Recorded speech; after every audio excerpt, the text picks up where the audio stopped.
স্তূপ। দুর্গাপুরের 3 নম্বর ওয়ার্ডের বিজন ইস্পাতনগরী এলাকার তানসেন সেন্ট্রাল অফিস থেকে উদ্ধার একাধিক ভোটার কার্ড। ভাইরাল ভিডিও ঘিরে তোলপাড় শিল্পাঞ্চল। স্থানীয় বিজেপি কর্মীদের দাবি, অফিসের ভেতরে ঢুকতেই চোখে পড়ে বিপুল সংখ্যক ভোটার কার্ড। এরপরেই শুরু হয় বিক্ষোভ। বিজেপির অভিযোগ, ভুয়া ভোটার দিয়ে ভোটে জিতে তৃণমূল। সমস্ত অভিযোগ উড়িয়ে দিয়েছে তৃণমূল। দলের দাবি, উদ্দেশ্য প্রণোদিতভাবে বদনাম করার চেষ্টা চলছে। ভোটার কার্ডগুলো আসল না নকল, কিভাবে এলো তৃণমূল অফিসে, সব প্রশ্নের উত্তর খুঁজছে পুলিশ। বিজেপির বিক্ষোভ আর তৃণমূলের পাল্টা চক্রান্তের তত্ত্ব, দুই মিলে সরগরম দুর্গাপুরের রাজনীতি।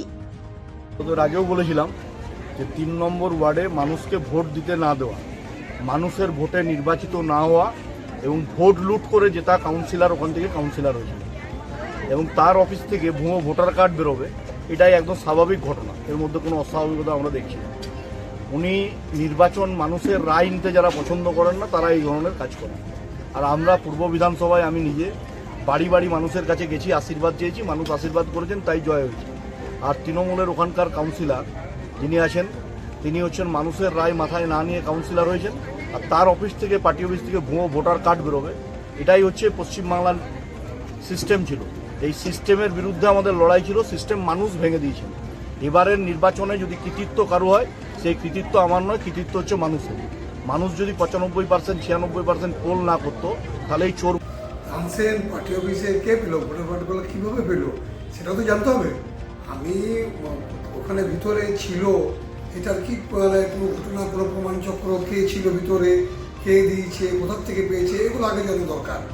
তারপরে আপনি যেটা বললেন যে পুলিশ এগুলো সিজ করে নিয়ে গেছে, যদি সিজ করে নিয়ে গেছে তাহলে প্রশাসন সেটা দেখবে। আর আজকের দিনে ধরুন ভোটার আইডেন্টিটি কার্ড যেটা বলছেন, এই যে ধরুন প্রচুর লোকের নাম বাদ চলে গেছে, তাদের তো ভোটার আইডেন্টি কার্ডে রয়ে গেছে। এরকম হতে পারে প্রচুর ভোটার আইডেন্টি কার্ড থেকে গেছে, সে লোকের নাম নাই। এই যে 26-এ নির্বাচন হলো, এই নির্বাচনে তো যাদের ধরুন 24-এ যারা ভোট দিয়েছে সেরকম প্রায় 90 লক্ষ বেশি লোকের নাম কেটে গেছে। তারপরে তাদের ভোটার কার্ডগুলো থাকতেই পারে, সেটা জানি না আমি কী আছে না আছে। তবে এটুকুই বলবো যে প্রশাসনের হাতে যখন গেছে, কে দিয়েছে এবং যার হাতে দিয়েছে তাদের কাছে নিশ্চয়ই তারা খোঁজখবর রাখবেন এবং প্রশাসনের দায়িত্ব সেগুলো খোঁজখবর করে বার করা। এগুলোর ভিতরে খুব বেশি মানে আর নতুন এখন তার ভোট হচ্ছে না, তো ওগুলোর ভিতরে বিরাট কিছু কোনো ইম্প্যাক্ট আছে বলে আমার মনে হয় না। তবে প্রশাসন তদন্ত করছে, করুন, দেখুন।